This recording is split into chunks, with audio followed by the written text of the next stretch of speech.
pleasure also to welcome you on this session. So today we are taking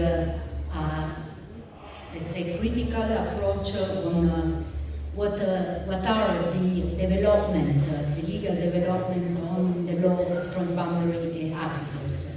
And I'd like to remind that the most part of the water that we drink every day comes from groundwater resources. So this is a vital resource for human beings, but also for the environment. It is a complex issue that raises not only legal elements, but also technical and scientific. And of course, these issues are even more challenging when groundwater resources, aquifer, are shared by two or more states. So the program of today is to start with a keynote speech by Dr. Rosario Sanchez. Then we will have a moderated discussion for 35 minutes and then concluding remarks by Abu Amani, Director of the Division of Water Sciences at UNESCO. So it is my pleasure now to introduce Dr. Rosario Sanchez, who is a senior research scientist at the Texas Water Resources Institute, that she will deal with the science and policy and legal approaches to transboundary aquifer management. So please, Rosario.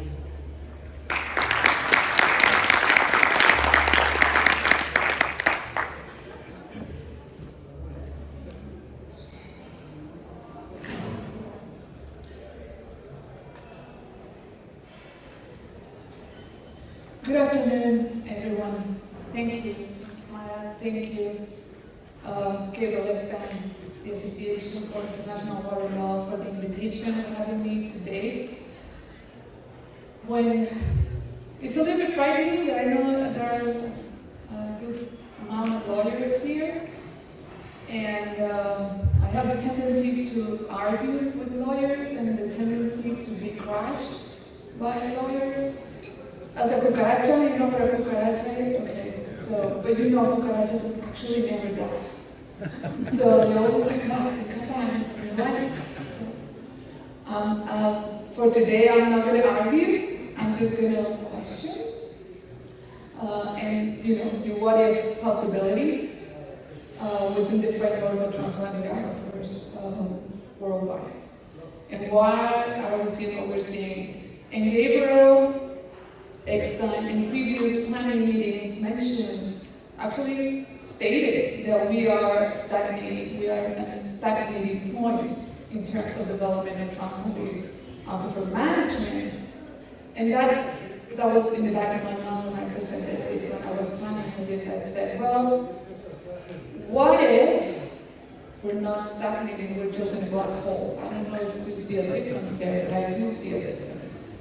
And it has to do with our expectations. What is supposed to be happening? What are we expecting actually to be happening when it comes to groundwater and shared transboundary water systems? So that's the first question I want to prepare for you. So where are we and where do we get this stagnation feeling? According to the current Sustainable Development Goals 6.5.2, we are, that's what the UNESCO report says, we are lacking, we are far away from the goal, to reaching that goal in terms of transboundary cooperation, specifically rivers, lakes, and aquifers. Only 43 out of 153 countries sharing transboundary waters have operational arrangements covering 90% or more of their shared waters. So two assumptions here. Proportion of a transboundary aquifer under an agreement. And two, it has to be formal. So those are the two assumptions that I like to keep in the back of your mind. Why are we hoping, expecting, and looking for that in terms of transboundary aquifer resources? And that's another question that I want you to keep. So this is a very interesting paper that a colleague led by Christina Fraser in 2023. And what they did is kind of disaggregate how actually the metrics of this indicator were taken and what is actually representing in regards to the aquifers itself, not to the reporting countries, but what did the aquifers say. So the results are, think about it, 10 operational agreements reported consistently across riparian countries, only 10. 49 transboundary aquifers are reported by all riparian countries. 49. 64 transboundary aquifers are not reported by any riparian countries. And this is based on the IWRA's new inventory of transboundary aquifers. So that will leave us with 229 transboundary aquifers with data organization issues, which means at least one country in disagreement on what is reported in terms of formal agreements and area covered. That, in a number, is 67% of what is reported on transboundary aquifers is inconsistent. How much should we rely on this indicator to know what is happening in the ground in terms of transboundary aquifers? How much can we say that we are stagnating or in a black hole if we are not really sure of what is actually happening? And this is an extraordinary example. You see, we have 3 cases here. The colors mean the differences on what the countries are reporting in terms of the same aquifer. So you see this one here, the aquifer in Chad, shared by Chad, Niger, Nigeria, Cameroon, and Central African Republic, in terms of the criteria used by UNESCO. The other one is the aquifer reported by Pakistan and India. Pakistan reports a transboundary aquifer. India didn't even report information on that. And this is the case of the US and Mexico. That's my area of expertise, which I found surprisingly, that Mexico reported that they do have a formal agreement on all their transboundary aquifers, which was kind of, what did I miss in the last 20 years? And the US absolutely didn't report any formal agreement with Mexico on transboundary aquifers. So that's the data that we're relying on to see where we are. How much can we trust that data? Because there is no data validation. It's not like the UN is going to go and ask the country to prove what they're saying, right? There's no scientific basis on what the reporting is. So, where are we as for today worldwide? IWRA reported the updated map of transboundary aquifers early this year, and they are 467 aquifers, a little bit less than it was reported 5 years ago. That doesn't mean we have different or less aquifers. What it really means is we're evolving in the way we are identifying those aquifers. And I was part of that process. And we never talk about area, and we never talk about formal agreements. What we talked about, it was the transboundary impacts, the relevance of those impacts at transboundary scale, and of course the level of cooperation and the scope of that cooperation. We were struggling on the metrics, on the criteria to what to select in a way to identify those aquifers. But for example, in the case of US and Mexico, the green aquifers, the green areas or aquifers are those aquifers that we have enough confidence that they do have a transboundary impact on the other side. The pink ones, we are not sure about that. Therefore, they are not considered part of the inventory. That doesn't mean there are not aquifers there. But I want you to think about the metrics and the criteria we're using to identify. What should we be focusing on when we are trying to deal with transboundary water resources at international scale? So it's important the scale and the scope, not the boundaries, not the type of agreement, not the formality of those agreements. So let's go back. What are we expecting? What is supposed to be happening, really? So what we're seeing right now is kind of a complication between formality, global scales approaches, micro scales approaches, and what is really happening at a very local scale, which is groundwater is very local, and water issues are very local, but groundwater becomes even more local. So to explain that, in the case of US and Mexico, just to give you an example, we wanted as scientists in working on this issue that Mexico and the US should have a binational treaty on groundwater. So we went back a little bit and said, well, let's see if that's right. Let's see what the stakeholders have to say about that. And the results were surprising. Actually, no. They don't want a macro-level transboundary aquifer agreement. None in the board. They said, case-by-case basis, not formality involved, more informal arrangements. And we don't need a formal macro level. No. It has to be local, based on the conditions of the actors. That's what we heard from them. So my question is, would that be actually the case at other regions of the world? Probably could be. We are working in another inventory of transboundary aquifers with Constanza, Mas, Nenu, Arnaud from IWRA, and we are trying to identify what are those aquifers that have two things, and we call it interventions. We don't even call it arrangements or agreements. Policy interventions and impacts on the other side. So far we have found 18 cases around the world, but the important thing here is that none of them are equal. So we have to be broad enough to validate that if something's going on in the ground, and at the same time, we don't leave them aside of the general spectrum. So what we've learned is one size does not fit all. So we have to be very careful when it comes to transboundary aquifers. For example, the matter of scale, which is my two important points today.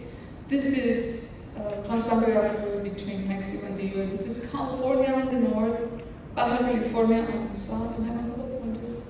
But you see that that big square, well, it's not a square, I'm sorry, that big maroon point.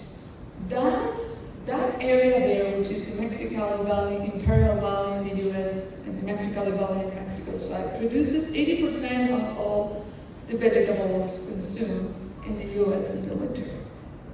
But the limits of the system of the aquifer go all the way to the Salton Sea, to the south of Sonora. That's the complete area of the aquifer.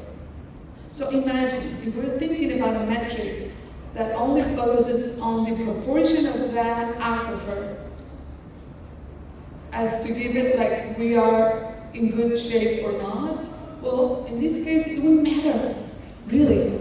Because first, there's a faulting system that cracks down all that system. So that area that you see there, that's the hotspot of groundwater development in the region. That's where everything happens. That's where groundwater flows are important. That's the locality, that's the local scale that we need to focus on in terms of the cooperation between the two countries. We don't really care about what's going on up in the north. So why do we have to have a metric that accounts for areas that doesn't really make sense for what is going on the upper part? And that's just one example. The other one is the Mesillable zone, which is in the Rio Grande Basin. And you see it cut it down completely in the middle. But the area goes all the way to the south. It doesn't even, the map doesn't even cover the complete area. And that concentrated maroon part, it doesn't go below 50 meters depth.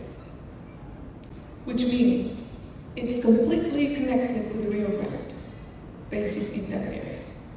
So, groundwater is not as simple as it seems, and we cannot measure it as all cases were equal. It's a matter of scale, it's a matter of scope, and its relationship with surface water at the same time. So, and then, so what about sovereignty, right? And I know you are going to talk about that. But is it a static principle?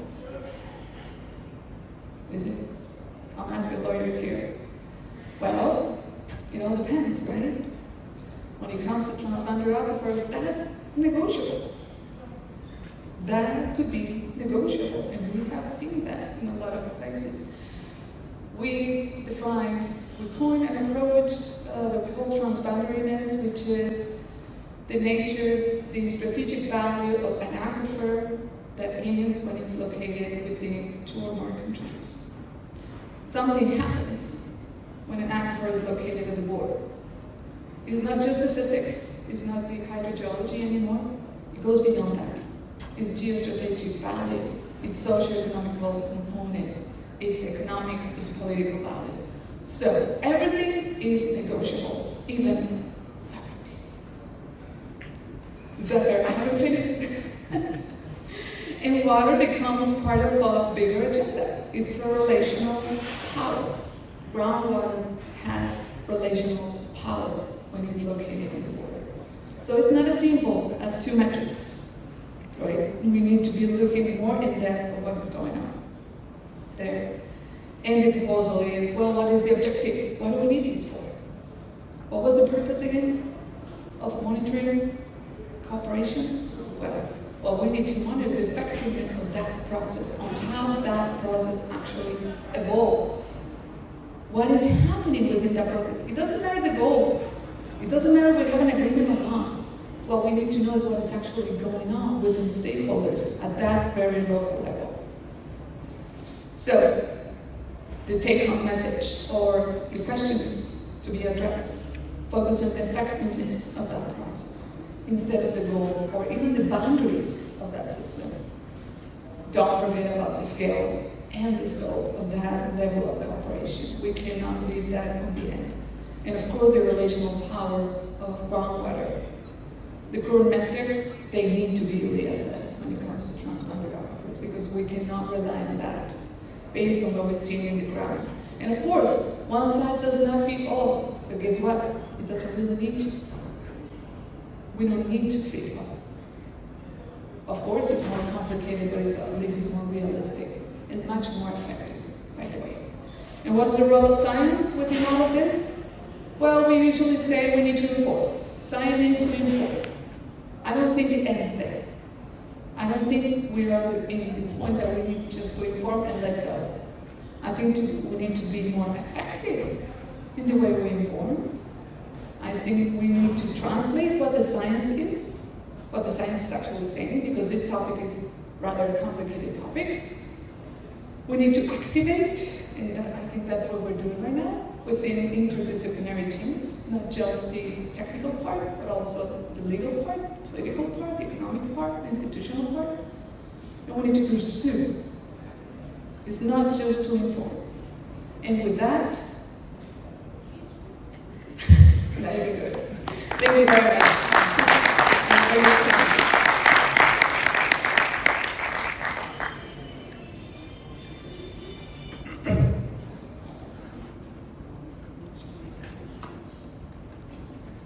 So thank you, Rosario, for this inspiring keynote. So I think that we have several challenges here, like the role of science that does not only have to inform legal frameworks, but also how we translate science in regulation. We need to have multidisciplinary approaches, so lawyers need to speak to other disciplines, and law is only part of the solution. So we cannot think that law, and even less international law, can provide a comprehensive solution to scientific challenges like those raised in the context of aquifer, transboundary aquifer management. So now I have the pleasure to invite the speakers of the round table. So I start with Laura Murillo, Professor of International Law at the University of Vigo in Spain. Then we introduce Dr. Cécile Emile Wedanou. He is an expert in water and environmental law coming from Canada, if I'm not wrong. And Professor Imad Antoine Ibrahim, Professor of Law at the University of Twente in the Netherlands.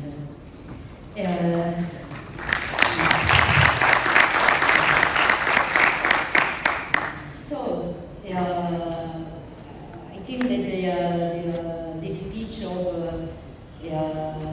Rosario addressed the issue of the principle of state sovereignty. So I would like to change the order of the question that we talked together. And so I would like to start asking how do you see that the principle of state sovereignty affect the evolution of the law of transboundary aquifers? It is blocking, do we need more evolution in the interpretation of this principle? So I think you might... Okay. I'm gonna even challenge more the idea of Rosario, go further on this.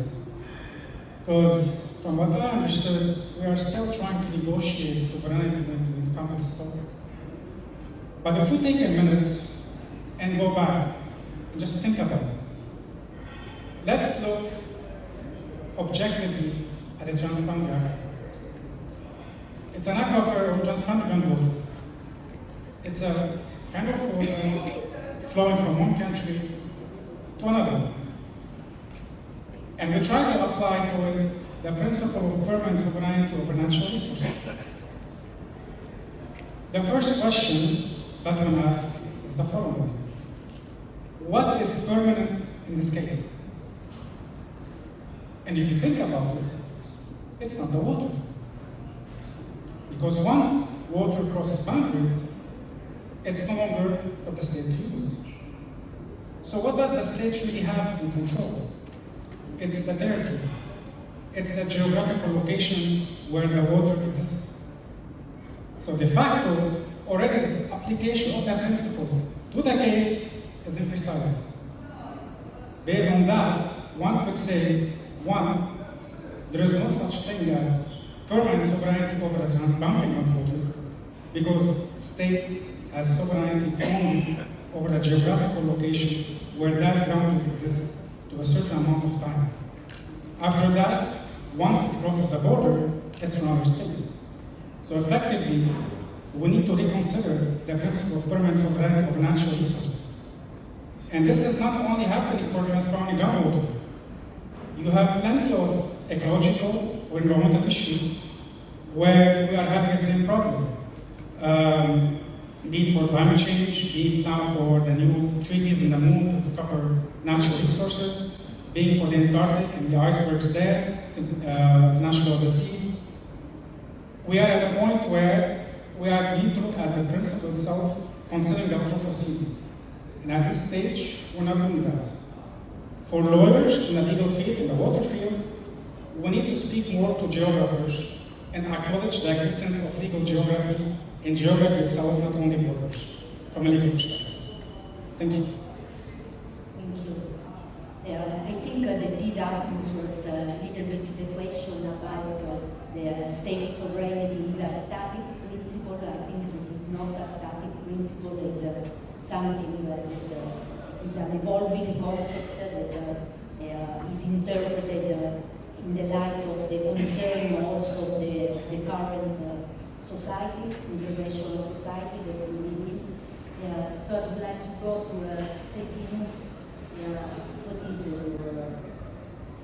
your insight? According to me, sovereignty remains one of the major obstacles of the evolution of the law of transport aquifer. In most regions studied in my research, particularly in West Africa, states continue to interpret sovereignty as an exclusive prerogative over portion of the aquifer located beneath their territory. And this strict territorial interpretation leads to fragmented management as each state prioritizes its own national interests, like internal planning, extraction, water security, or economic development. This rigid sovereignty slows the adoption of binding agreements and prevent the creation of joint institutions. In the case of ITAS, EU-limited aquifer system, it explains why the Abuja Memorandum, politically adopted by the 7 states in 2014, has still not resulted in an operational structure or shared management mechanism. States accept to the principle of cooperation, but often refuse functional limitations on their power, which reproduces legal and institutional fragmentation. However, sovereignty does not have only negative effects. I show that in my book, which is here, that sovereignty can play an involving role when exercised as a responsive sovereignty. This is observed in some regional processes where states gradually agree to share data, pool technical resources, or adopt common standards. And the future of transboundary aquifer law therefore depends on the ability to transform exclusive sovereignty into cooperative or even mutualized sovereignty, as I defined in my book. In other words, not renouncing sovereignty, but exercising it together around a common interest system, aquifer system. Without this evolution, international law on aquifers will remain limited to non-binding principle and fragmented governance. Thank you. Thank you, Cecilio. I think you highlighted the positive aspects also of the principle of sovereignty and how now we need also to find common agreements. And of course, there is also the challenge of fragmentation that you have raised. So now I turn to Laura. Thank you, Mara. Good afternoon, everyone. The topic of sovereignty seems a purely public international perspective. That is my perspective. It's also a very European perspective. I apologize in advance for that. I think it's to start. I'm sorry, Rosalia, I don't think sovereignty is negotiable since a purely public international perspective. So, as Matt said, of course, if we talk about an aquifer, we are talking both about the geological formation and the water inside, and the geological formation is, of course, part of the territory of the state, so they have jurisdiction over that geological formation. Okay, not on the water, we can discuss about that. So So that's not negotiable. I'm sorry. That seems a purely public international law perspective.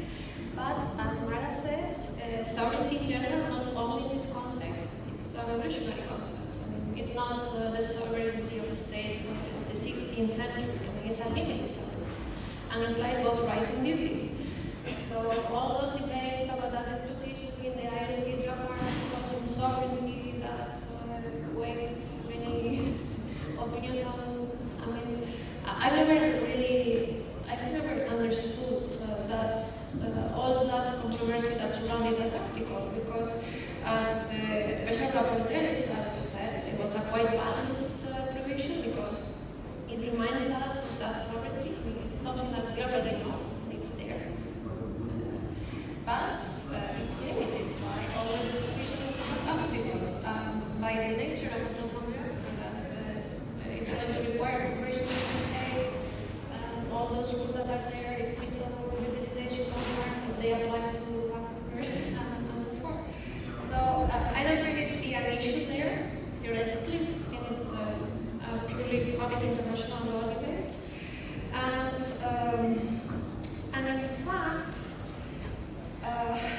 I myself have changed my mind on these things because, yeah, of course, sovereignty is the key, but as much I know about aquifers and about those transboundary hotspots, for instance, I ask myself, why should not the states even reinforce their claims of sovereignty of the part of the transboundary aquifer? In the sense of the draft article, that's to say, shared geology, okay? In those parts of the aquifer where there's no any transboundary effect. I mean, so it makes sense to maintain sovereignty and national jurisdiction, because if there's no transboundary effects in that part of the aquifer, why the management of that national water needs to be different from exclusively national aquifer? So it can be a bit tricky, but I also think in the line of Cecino that to maybe include reference to sovereignty in an agreement, it can make it more appealing to some states, especially states, maybe not to national entities because they don't care about that so much, but maybe we are talking about an interstate agreement. Maybe that's going to make states, in fact, to maybe be willing to ratify it because they don't see it as an attack to their sovereignty. So for me, it's not really an issue, the debate about sovereignty as something negative and contrary to transboundary cooperation, at least as I see it. Thank you, Laura, for this answer. So I think we have different position on the principle of state sovereignty. And now I turn to the other question that is linked to this issue, because we know that in the IFC draft principles on the law of transboundary aquifers, one of the contentious issues was the inclusion of the principle of state sovereignty in Article 3 of the principle. But I would like to ask you, how do you see the future of the IFC draft articles? Can we think about an annex or protocol to the UN Watercourses Convention or the UN Water Convention or other agreements? So what is your perception on the future of the IFC draft articles? And I will start with Ima. Look, any instrument that is not binding, that has been 17 years in place, is de facto old. Let's be honest about that. We start from there, on the legalistic terms. It's an instrument in place for 17 years. It's not binding, it's guidelines, it's not guidelines. We don't know what it is. It's something there we like, we enjoy, we have it, states use it, great. In this 17 years, plenty of things changed. Plenty of developments happened. So do we adopt it as an annex or as a protocol? If we do that, we will be doing a disservice for future generations. because we will not take into account new developments. I can mention two. 70 years ago, the conversation or the hype over the water energy food nexus or the ecosystem approach was not acknowledged as now as well. So do we adopt an instrument into a convention or a protocol without considering these elements, how they affect transboundary groundwater, although the entire literature in the field pushes us toward considering a holistic approach to this topic? That would be a bad idea. The second one is the emergence of new technologies. Again, 17 years ago, there was AI, there was a little bit of big data, I guess, but now the whole conversation is about AI, big data, even blockchain, how to use science for trying to measure groundwater, how to make the invisible visible with more data techniques. These elements are also not included in the draft articles. You have a provision on data and information exchange. Great. Is that sufficient? No. So what do? We do the responsible thing. We take this draft article, we amend it, we try to involve and update it with novel ideas, novel concepts that are there, that are relevant to transboundary aquifers, transboundary groundwater, and then, and only then, we can discuss what do we do with it in the future, where do we take it from here. Otherwise, again, we would be doing a disservice for future generations. Thank you. Let's see. I think that 17 years after the election, the draft article remained useful, but the utility is probably normative rather than operational. So they still constitute the only coherent legal framework specifically dedicated to transboundary aquifer, even if they are not binding.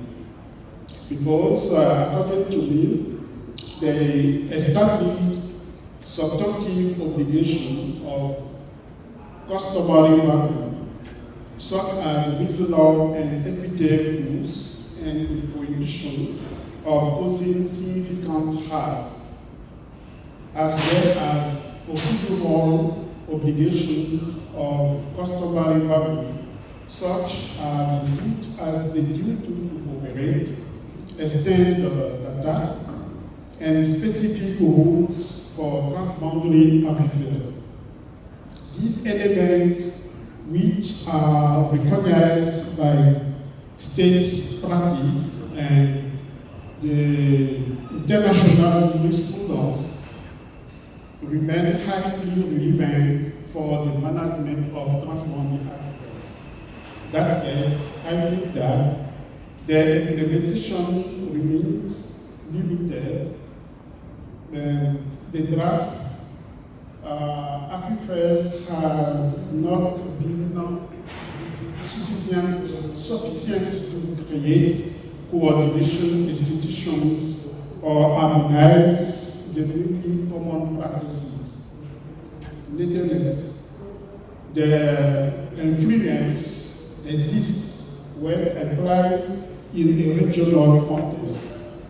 I can see the Garani aquifer or Imu-Lemedel Tamsuk system aquifer, which refer to it in Morocco or in the bilateral arrangement.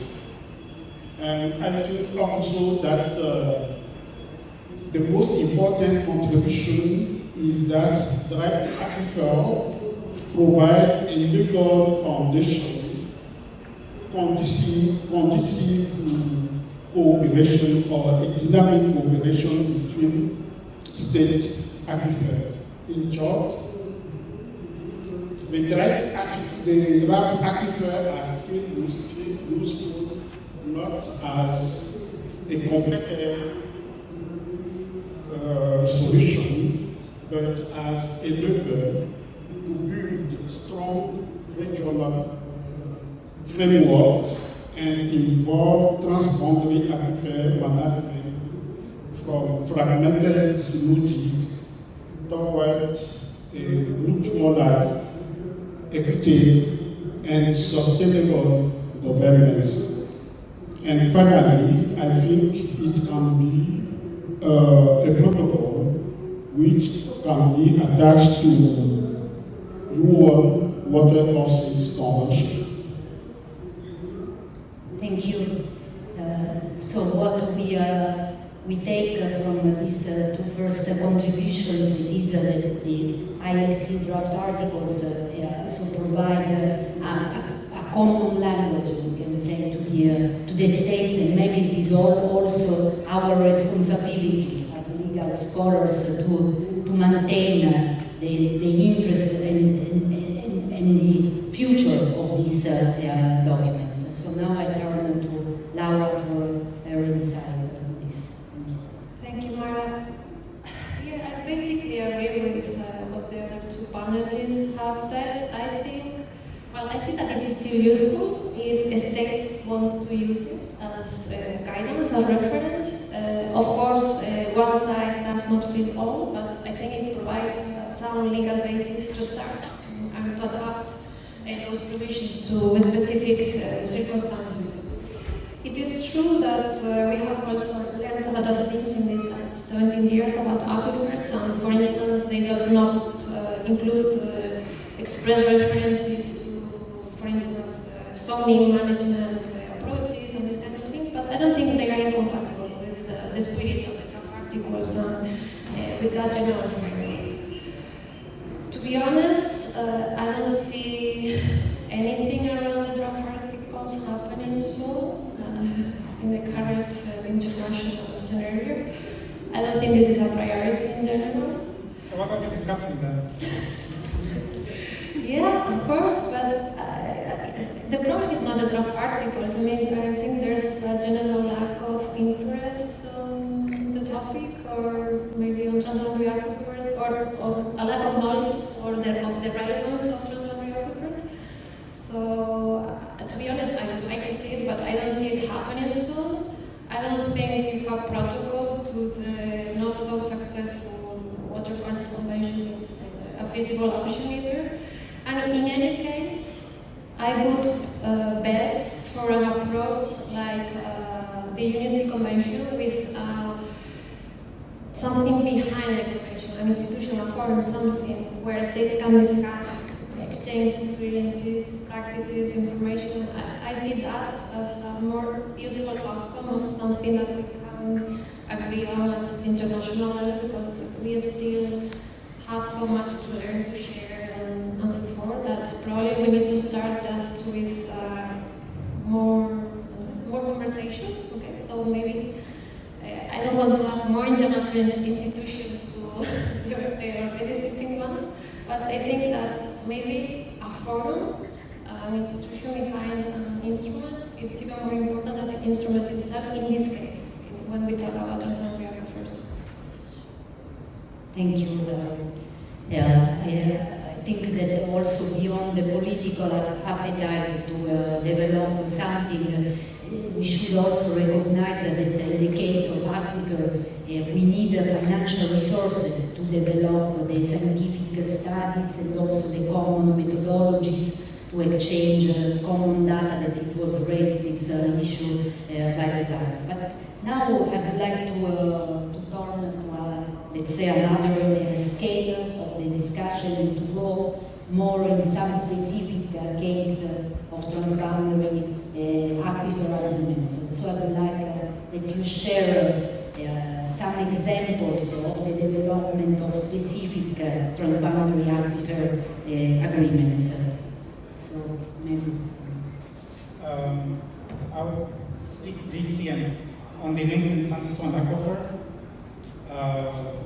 There you can see that there's development taking place since almost the 90s with there's the Water Authority, Joint Water Authority, and then you have a couple of agreements in 2000, then you have strategic action partnerships 2006 and 2013. But you can still see that states try to agree on specific procedural principles based on which they were able to conduct these agreements, small agreements, and all specific elements within non-binding agreements or instruments but they did not yet get to the point where they have a comprehensive treaty on the aquifer itself. And when you look at it, the draft article was not the only one suggested as a mean to reach that kind of regional treaty. They were suggesting also discussing the principles that the one recently adopted on transboundary aquifers by the UNESCO.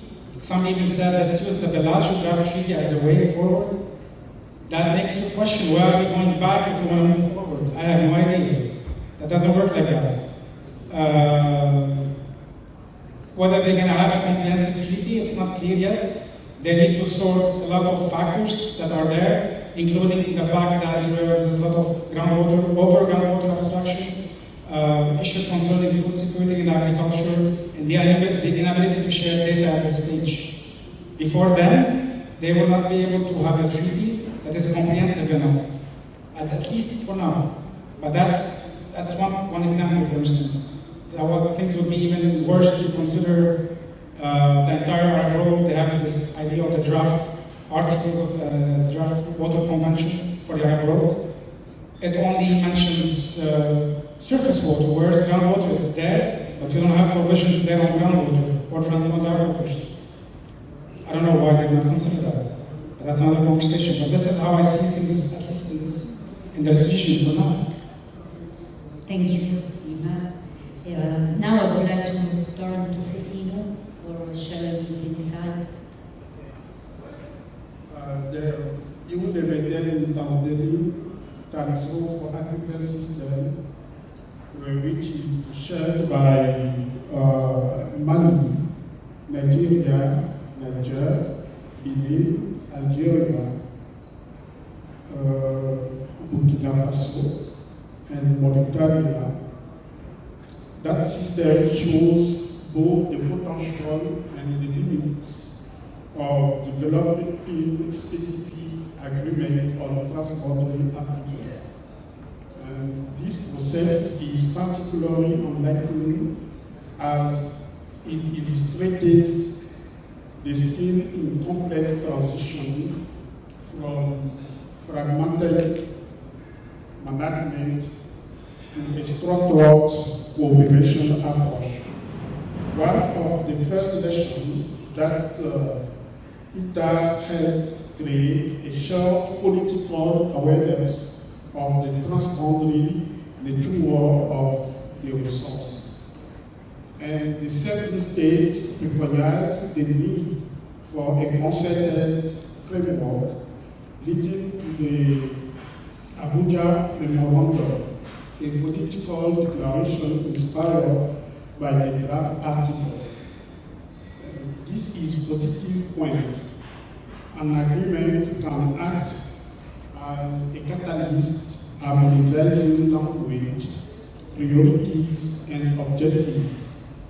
However, the ETAs can also illustrate structural difficulties inherent to aquifers, like the absence of a legally binding agreement, lack of permanent institution, cooperation limited to technical projects led by third-party organizations such as Observatoire du Sahara et du Sahel, and above all, the weight of national sovereignty, which slows the sustainable pooling of resources and data.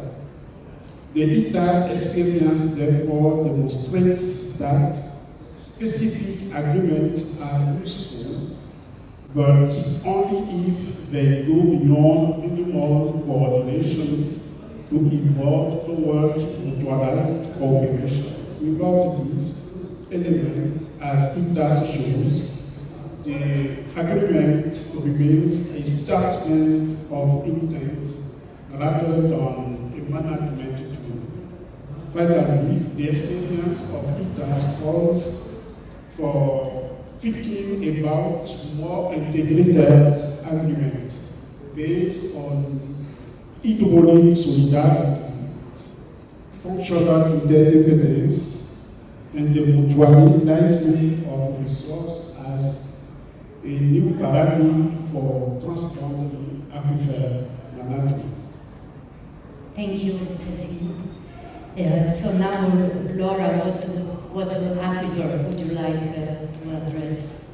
Yeah, I would like to mention very briefly the Guarani Aquifer, because I'm sure anyone in this room has heard of it. But it's also an example, of course, of a huge aquifer, where we know that the four countries that share it, Argentina, Brazil, Paraguay, and Uruguay, have recognized its transboundary character. There's a treaty that all of us that are studying these topics know by heart. The treaty concluded in 2010. Before that, there was a huge project that Aquifer. There's another one going on. And even in this case, with a huge aquifer, perfectly recognized by those four states as a transboundary aquifer, even if we still have a lot of lack of data about the exact functioning of this aquifer, with a treaty in force, okay? It's still it's also an example of how the institutionalization of cooperation progress very slowly, very slowly, because we had to wait until 2010 for the treaty, but it did not enter into force until 10 years later because political issues between those countries, and one of them deposited the instrument of ratification quite late. The treaty foresaw the creation of a commission to manage the aquifer within the Treaty of the La Plata River, and we had to wait until last year to see it operationalized. They had one meeting, as far as I know. So even in a case where we have, okay, not all the data about the aquifer, but we have already quite a lot of information, and we have a formal framework of cooperation, things go very slowly. So I think it's an interesting example, because even if it's a reference for many things, it's also it also shows that even with all the right factors, a formal agreement, a commission, and so forth, things go very slowly when it comes to transboundary cooperation and transboundary actions. Thank you. So we have a few examples of transboundary aquifer agreements, but it is very slow, and also the issue of institutionalization of transboundary aquifer cooperation is also another issue that takes a long time to put in place. So now we go to the question on how law is related to other disciplines, and in particular, before it was mentioned the importance of science. So how science is translated in legal frameworks? What is the role of science in legal agreements on transboundary aquifers? So, yes. Well, the very brief answer would be we're not there yet. But why we're not, the question is why we're not there yet. And that's another story, actually. So, if you go to a room full of lawyers and you tell them we need less lawyers, what will be the reaction first? That's a blasphemy. Alright. But if you go to a room full of scientists and you tell them let's consider other elements besides science, you see more approval and acceptance. That's a problem. We have a problem with lawyers not accepting there is a place for other elements besides other people besides lawyers in the debate. People can shape science, and to science I would add technology, because technology now shapes science as well. So we cannot do science without technology, you cannot do technology without science. But that's not happening, because we cannot discuss this. And that affected already, if you want to go back to the example of the draft articles, you have a definition of transboundary aquifer, but groundwater is not aquifer, it's something mobile. So we got to a situation where we classified transboundary groundwater as a transboundary aquifer, although it's not transboundary aquifer, because simply we did not listen to scientists. That's how we get to places where we have provisions that don't make sense. So that's one example.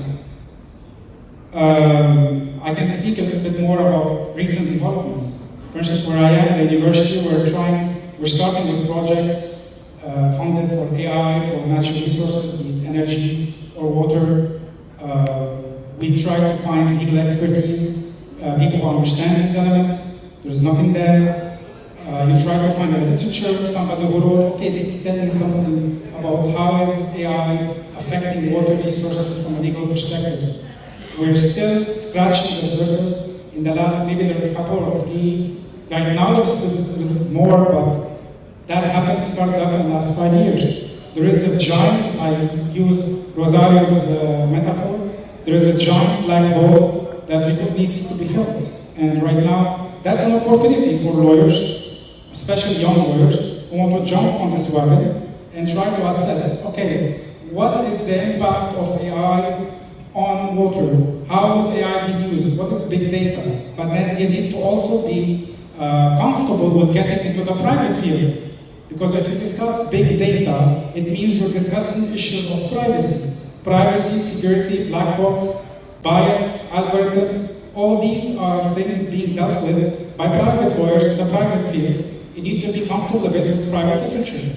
Hence, we need to start zooming out a bit to understand what is there in other fields when it comes to these technologies, and try to come back to it and understand, okay, how we can replicate some of them using the context of water resources in the transboundary context to provide an appropriate response.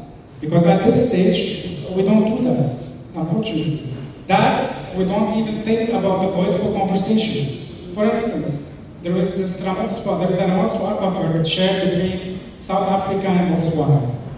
A few years ago, we worked on a project with the Water Commission, the Water Research Commission. They had Windrock International, there is a third party as well, I forgot the name right now. They have made investment, millions of dollars, try to understand how do you use big data for transboundary aquifer management. We got the team, there was the team of scientists who did the work, they got the data, they processed the data, they got the added value, they tried to advise decision makers. Obviously they said no, because the data does not suit what they want. The data show that with climate change, you will have less water, which means you need to reduce water allocation. But no state or no politician won't believe that. So what do we do? Is it the technology stupid? I don't know. Thank you. So Cecile. According to me, I think that science occupies a central role, but actually or currently is still sufficiently institutionalized in legal framework for transboundary aquifers. And this difficulty comes from the fact that aquifers are invisible. Complex realities highly dependent on precise hydrogeological knowledge. Yet, current legal instruments integrate science only partially or indirectly. For example, the draft article provides certain scientific mechanisms like data exchange, identification of recharge zones, and cooperation in monitoring.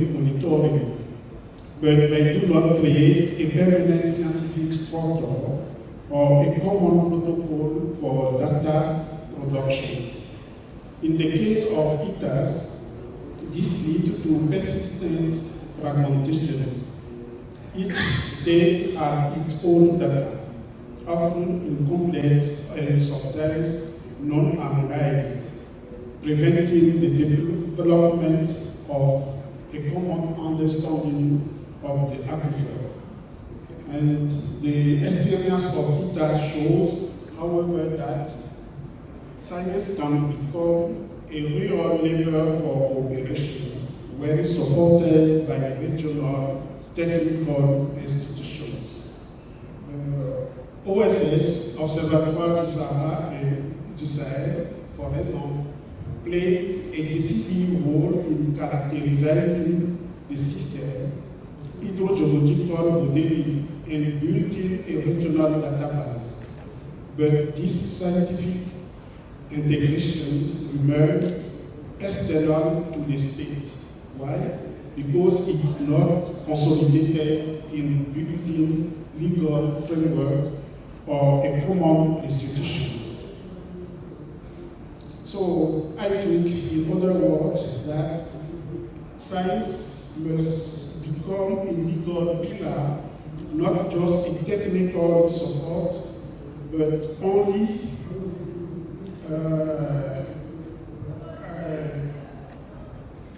a system or a mechanism which can build more reliable, sustainable, and equitable cooperation. Thank you. So science as a vehicle for cooperation, also that strengthen the role of international law to achieve transboundary cooperation. So now, Laura, what is the relationship that you see between science and transboundary agreements? I completely agree with Ceci, that role of science and exchange of data in cooperation, of course. I think I don't share a so negative perspective as Matt's perspective on this relation between law and science, okay? At least when it comes to hydrology, that it's key when we talk about aquifers, okay? Maybe not in connection with other fields of science, okay? But maybe we are not still there, but in the relation between hydrology and law, I think at least we are walking the path towards that. For instance, the draft articles were drafted with the input of hydrologists. For instance, to refer to the recharge and discharge areas that were not present in the Water Courses Convention because they have that technical input, let's say. So even the draft articles reflect somehow that relationship. And if we look at the very few arrangements and agreements on transboundary aquifers, many of them were adopted precisely after concluding projects that aim to enhance the knowledge about that aquifer. So there we have a very close relation between the knowledge and the law also. And also, if we compare the content of those few agreements and arrangements, one of the few things that they have in common is the exchange of data information, maybe provisions on continuous monitoring of aquifers.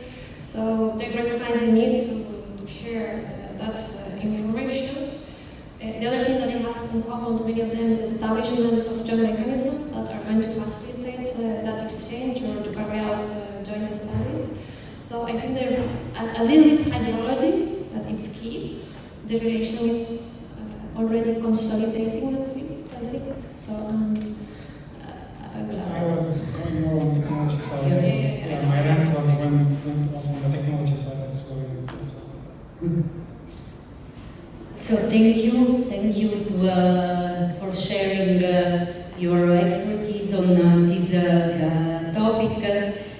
So I would like to give you an applause. Now we go to the last part of this session. So I have the pleasure to introduce Abu Amani, Director of the Division of Water Sciences and Secretary of the UNESCO Intergovernmental Hydrological Program for the closing keynote.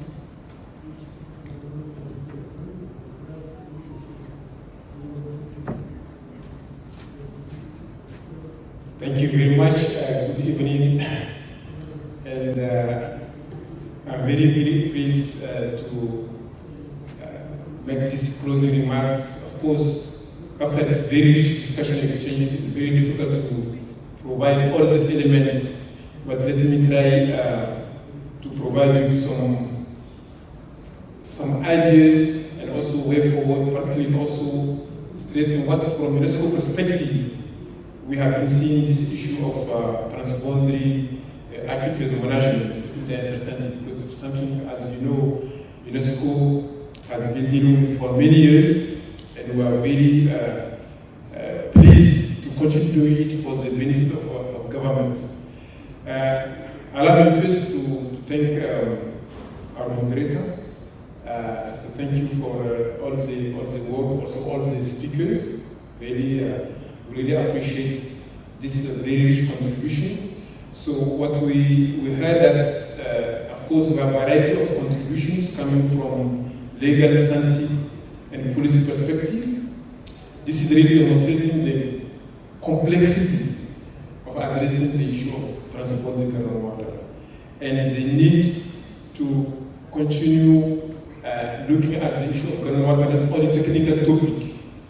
It is fundamental for cooperation and also for sustainable development, and most importantly for peace. I can say we made progress, but we still have a lot of things to be done. We need new ideas, new actors, and also new conversation about the future of transboundary aquifers.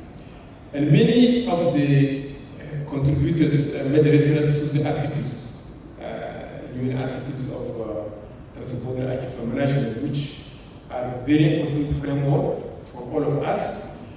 And moving forward, for sure, we need to continue supporting government to domesticate, to leverage those articles for the sustainable management of the transboundary aquifer system.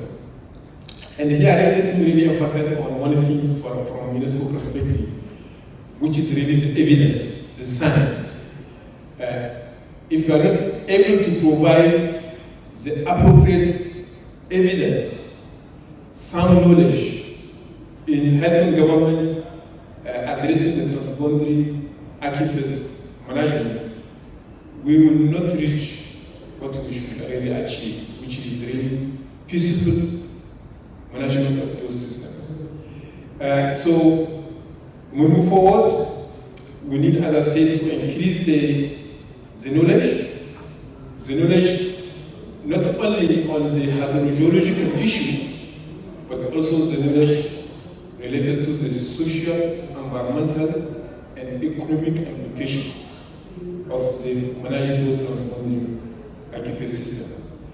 When we are talking about transboundary, the first thing which will come will be sovereignty. Member states want to be sovereign, want to keep their own sovereignty on their own area.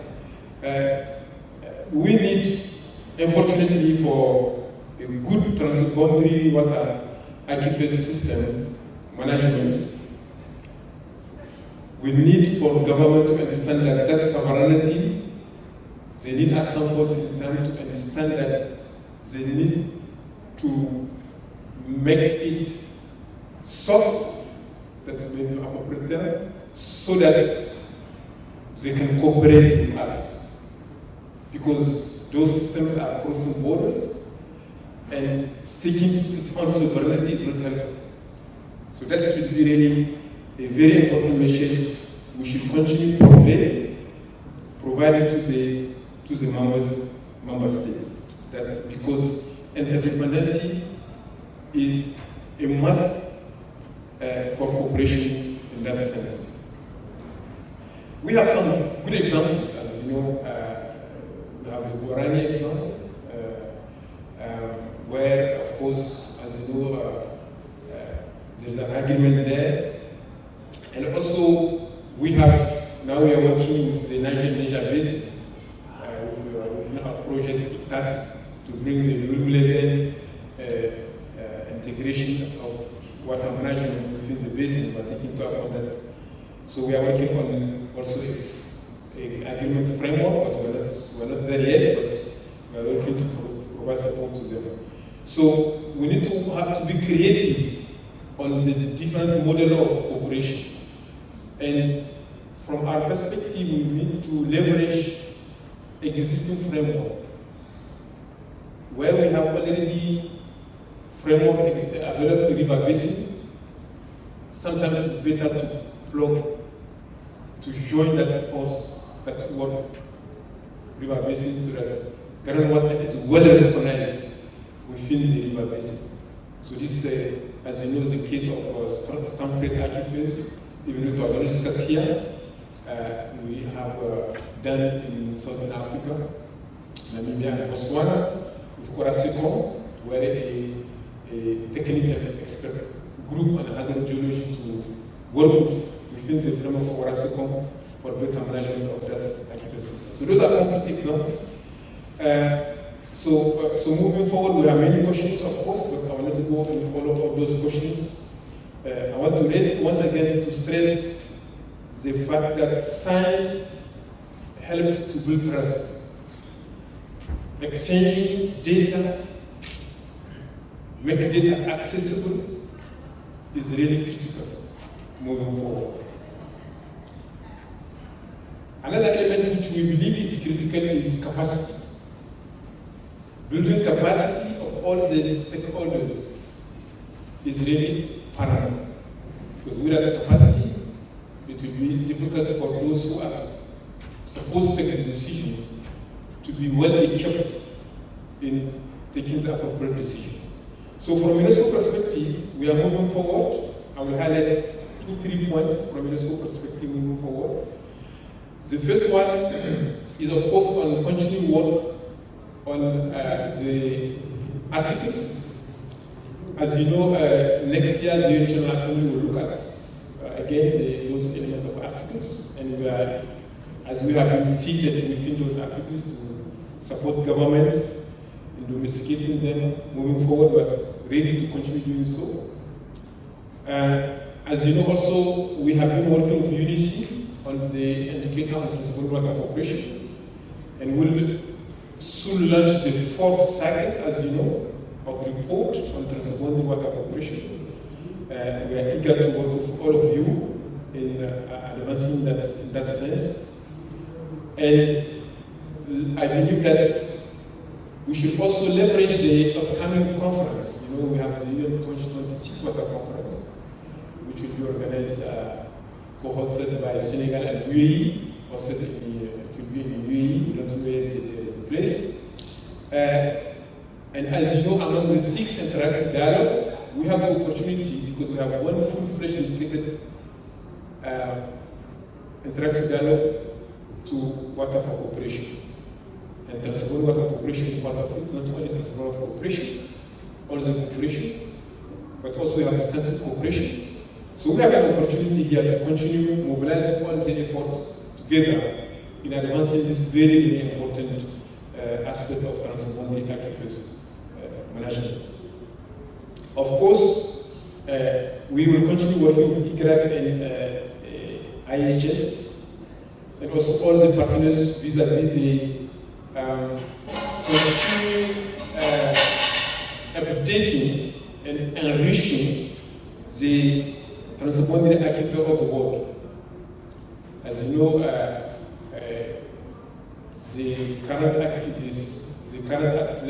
aquifer systems have been updated, and a new version was released. And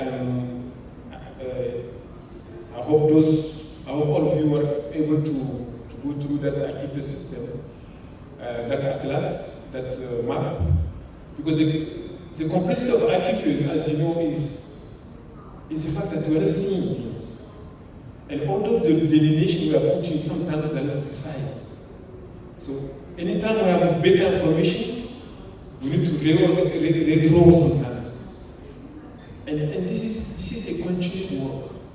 So that transboundary aquifer map will continue to be updated thanks to the data provided by the experts themselves, countries themselves, and really my plea here, my call is please continue submitting your data to all of us so that we can provide precise delineation to government. Because if government don't know exactly what is the delineation of the aquifers within the area where they want to protect their sovereignty or to use the sovereignty, we are not really helping them. So let's all work together in that direction. My last point is on really sharing data, because really I want to emphasize on this issue of sharing data.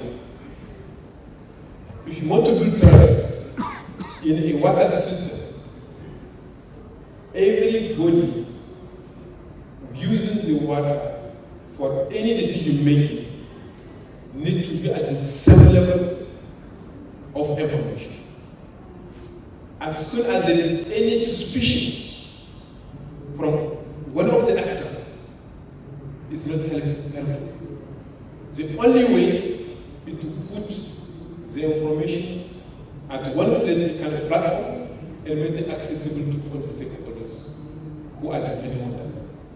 And this is really a message we are putting. I know that for groundwater is critical. Sometimes the challenges government are facing on surface water is related to the suspicion that the data is hidden somewhere. No, we shouldn't hide it.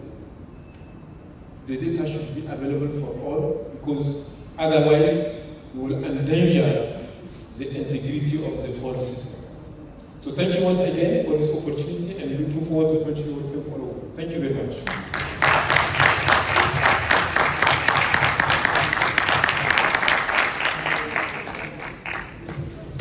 So we come to the close of this session. I should apologize that we didn't have time for the discussion, but please feel free to continue the discussion with the speakers.